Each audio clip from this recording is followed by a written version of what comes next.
Yeah, so I think examples and how I think about it is you can set covenants, which basically means when you fund a deal, you're going to be a certain times levered. That means if you have 200 of debt and 50 of EBITDA, you're 4 times levered.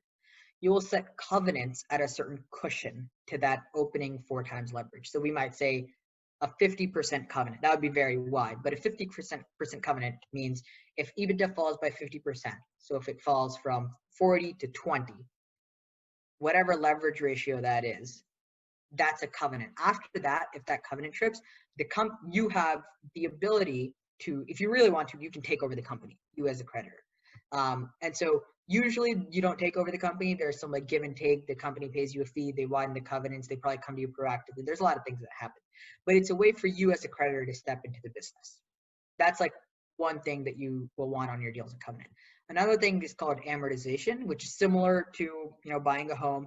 If you have 5% amortization, let's say on a $200 million loan, in year one, the borrower will have to pay 10 million of amort. So 200 goes to 190.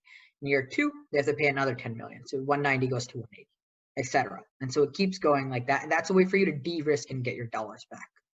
The final thing that I mentioned is called an ECF sweep, and that stands for excess cash flow sweep, which is basically whatever excess cash flow the borrower generates in any given year, they have to pay a percentage of that to pay off the existing debt.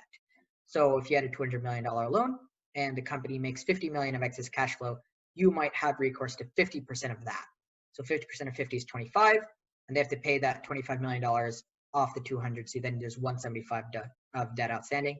ECF sweeps almost never get hit. And by that, I mean the structure of the legal docs is written such that there's so many like loopholes and carve outs that you never really get. I've never been paid an ECF sweep.